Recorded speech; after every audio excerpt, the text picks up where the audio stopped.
Salam dostlar, bu videoda sizə möhtəşəm bir təkliflə qarşınızdayım. Uşaqlar, ödənişsiz sınaq keçirəcəm fizikadan ilk 3 bölməsində və mükafatları olacaq.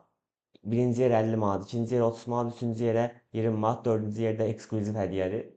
Uşaqlar, bu mükafatlarla bir də ödənişsiz bir sınaqdır və onlayn şəkildə olacaq. Necə olacaq onu sizə göstərirəm. Necə bir möhtəşəm bir sınaq keçirəcəm sizə, onu göstərirəm.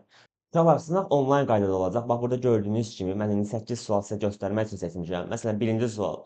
Variantlı suallar. Məsələn, baxdığınız suallar tapdım B variantı, yazdım B variantı, keçsin o biri sualları. Bu şəkildə variantlı suallar yazacaqsınız. Önəmli hissə axırdadır uşaqlar. Bir dənə baxın, bu açıq tipli sual. Məsələn, cavabı tapdım 5 metrsə açıq tipli sualı qeyd elədim burada. Sonra uyğunluq tipli suallar belə yaza biləcəksiniz orada. Yəni uyğunluq tipli tam imtahan modelidir uşaqlar. Necə ki, blok imtahanda həm uyğunluq sualı olur, həm açıq tipli sual olur, həm ətraflı sual olur. Ətraflı sualına belə kimi siz orada yazacaqsınız. Məsələn, burada ətraflı sualı cavabı tapdım filan cavab, amma ki, izah tələb olunmalıdır ətraflı sualda. Məsələn, qrafik çəkin, düsturları göstərməklə qrafik çəkin. Sən bura nə edəcəksən? Dəftərə qəşəng səliqəli şəkildə yazsan 8-ci sual, məsələn 8-ci sualdır bu. Ətraflı şəkildə izahını yazdın.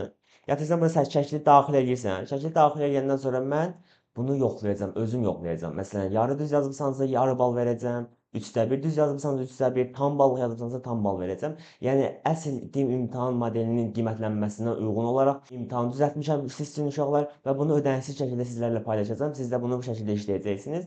Və uşaqlar, elə bunu demişkən uşaqlar sizə sınaqlar qrupunun haqqında danışmaq istəyirəm. Sınaqlar qrupu hələ açmamışam, amma yaxın zamanlarda açacağam uşaqlar. Sınaqlar qrupunun bundan da möhtəşəmdir. Necə olacaq uşaqlar? Sınaqlar qrupunda hər bölmənin sınağı bu şəkildə sayta yığılmış formada olacaq. Hər bölmənin sınağını siz vaxtlı şəkildə işləyəcəksiniz bu şəkildə və ən önəmlisi uşaqlar, sınaqdan sonra hər sualın altında öz izahı çıxacaq. Məsələn, sizə burada göstərim uşaqlar. Məsələn, imtahanı yazdınız, 20 suallıq bir sınaq atmışam qrupa. İmtahanı bu şəkildə yazdınız. Bitirəndən sonra uşaqlar, bax bitirdiniz imtahanı. Bitirəndən sonra gəlirsiniz, məsələn, tapır ki, 8-ci sual, 7-ci sual səhv yazmısan, hə? 7-ci sualın altında öz izahı. 8-ci sual altında öz izahı. 9-cu sual öz altında öz izahı. Məsələn, burada göstərir, məsələn. İndi bax, burada mən heç bir sual yazmamışam deyə hamısı bozdu. Səhv suallar, səhv yazdığın sualları qırmızı ilə göstərir. Düz yazdığın sualları göy ilə göstərir. Bu yazmadığın suallar bu şəkildə boz şəkildə göstərir. İstən yazmadığın, məsələn 15-ci sualı yazmamısan, bozdu, girdin, baxırsan izahına. Bax burada izah eləmişəm qəşəng şəkildə. Məsələn sizə göstərim. Hər bir sualı öz altında bir dənə sual. Məsələn 15-ci sual altında bir dənə 15-ci sual izah eləmişəm bu şəkildə. Və möhtəşəm bir sistemdir həqiqətən. Yaxın zamanlarda sınaqlar qrupu açılacaq uşaqlar. Oldu uşaqlar, bu qədər sağ olun.